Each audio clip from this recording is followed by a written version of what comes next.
राजनीति में नेताओं की बात का क्या महत्व है?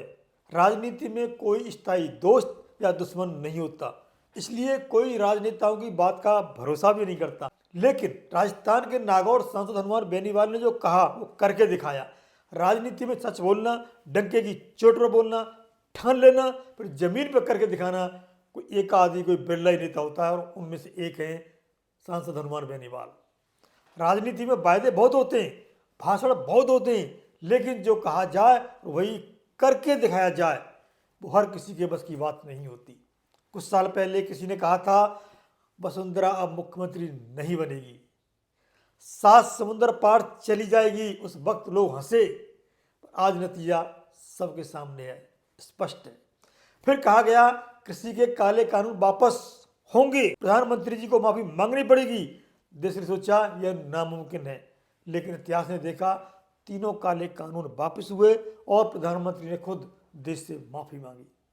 किसी ने कहा था ज्योति मिर्जा को किसी भी कीमत पर नहीं जीतने दूंगा, एक बार नहीं, 2 बार नहीं, 4 बार हराया। फिर कहा गया खींवसर से कांग्रेस का सुपड़ा साफ कर दूंगा और नतीजा जमानत तक नहीं बची। आगे कहा गया जिसने मुझे चुनाव चिन्ह को कुएं में डालने की बात की वो विधानसभा नहीं पहुंच पाएगी, और यह सच हुआ, विधानसभा नहीं पहुंची। ओसिया की पूर्व विधायक दिव्या मदेरणा। एक दिन आवाज उठी भाजपा वाले तेजाजी की जय नहीं बोलते, पर एक दिन प्रधानमंत्री को तेजाजी मंदिर आकर के नाक रगड़नी पड़ेगी।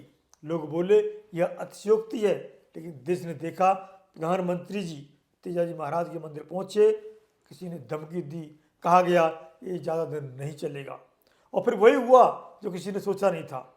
कहा गया एसआई भर्ती रद्द करवा कर ही दब लूँगा, सरकार थी, सिस्टम था, ताकत थी, फिर भी भर्ती कोर्ट से रद्द हुई। लोकसभा में स्पष्ट कहा गया आज 25 के 25 हैं, कल आधे भी नहीं रहेंगे, और अगली बार सरकार होने के बावजूद भी 14 पर सिमट गए। यह भविष्यवाणी नहीं थी साथियों, यह हिम्मत थी, यह संकल्प था और जनता की ताकत का विश्वास था। इसलिए ठान लिया, होकर रहा। यह कहानी किसी चमत्कार की नहीं है, ये कहानी है जमीन से जुड़े एक नेता की, जो कहता है वो करके दिखाता है, होकर दिखाता है। नाम है नागौर सांसद हनुमान बेनीवाल। आप हमें कमेंट करके जरूर बताएं और बने रहें अपने लाइव के साथ। नमस्कार।